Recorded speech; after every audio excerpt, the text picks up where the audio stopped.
Kandidati i Partisë Socialiste, Vullnet Sinaj, ka zhvilluar një takim me banorët e Delvinës. Në fjalën e tij, deputeti cilësoi se që në fillim të mandatit si deputet i kishte vënë vetes qëllimin të rikthente besimin e qytetarëve tek përfaqësuesit e tyre. Sinaj ka theksuar gjithashtu se kjo është një shpresë e re për të ardhmen, veçanërisht për të rinjt, të cilët kanë nisur të rikthehen në zonë dhe të japin vendlindjes së tyre zhvillim. Edi Rama dhe qeveria e tij e kanë kthyer ëndrrën në realitet, ka shtuar ndër të tjera kandidati Sinaj. Vullneti dhe dëshirën ta mbështetur kandidatin Vullnet Sinaj. Selenicën edhe Delvinën i gjej njësoj të dyja. Duket sikur jam Selenicët. Të dyja qytetet vogla të lëna dëtuara në atë sistemin e vjetër që nga Selenica deri në Kuq as 1 kilometër asfalt. Veç infrastrukturës që ishte e shkatruar, ajo që më shqetësonte më shumë ishte se i shikoja njerëzit që u kishte humbur shpresa. Vura vetes një detyrë. A vallë do jem unë deputeti që do t'u kthej shpresën këtyre njerëzve që kjo zonë do bëhet. Punoja natë ditë duke lobuar në qeveri, duke lobuar në përbashki për investimet e zonës. Sot që flasim bashkë ne, zona quhet e Horës, Horë-Vranishti, ku ka brenda fshatin e Kuqit, fshatin e Kallaratit, fshatin e Tërbaçit, të Vranishtit dhe të Bolenës. Janë 5 fshatra. Zona më e thellë.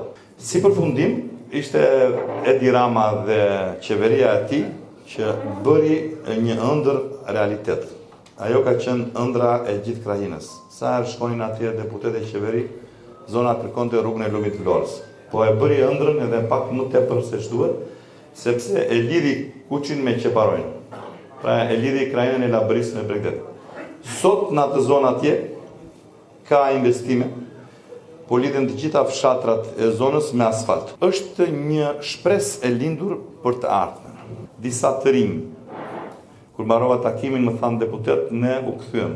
Nga u kthyem nga migracioni dhe nuk shkojmë as në Vlorë, në asnjë vend, po dorim këtu në Karbuna.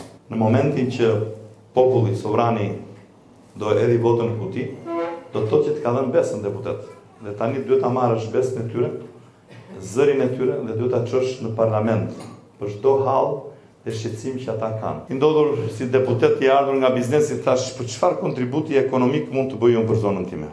Edhe bëra 2 punë që mi vlerësojnë sot në zonë atje. E para ishte subvencionet e blegtorisë. Sot në Shqipëri dhe këtu në Delvin, kudo që janë blegtorët, i përfitojnë të gjithë subvencionet. Dhe për këtë ndihem shumë krenar që me këmbguljen time për ndihmuar Selenicën edhe i marrën që ku isha deputet atë kohë, kanë fituar gjithë blegtorët e Shqipërisë. Pra e kam krenarin time dhe një nga punët e mia më të mira.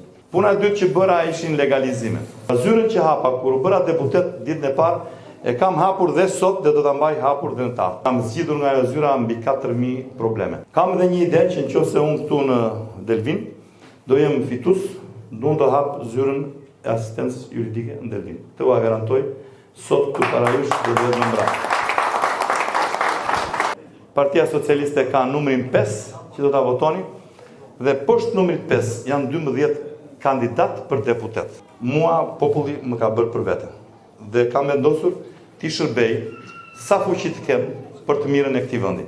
Nëse do t'ju duhet një deputet që ta hap telefonin çdo ditë, nëse do duhet një deputet që të rinë në krah, nëse do t'ju duhet një deputet me eksperiencë dhe kërkon që t'ju shërbej juve vazhdimisht. Do të them faleminderit nëse do më zgjidhni mua për deputetin tuaj krahas asaj listës me njerëzit tuaj. Gjatë bashkëbisedimit me banorët, Sinaj përmendi edhe suksesin e skemës së subvencionimit në blegtori, duke nënvizuar se fal këmbguljes së tij, por edhe mbështetjes së qeverisë, sot përfitojnë të gjithë blegtorët.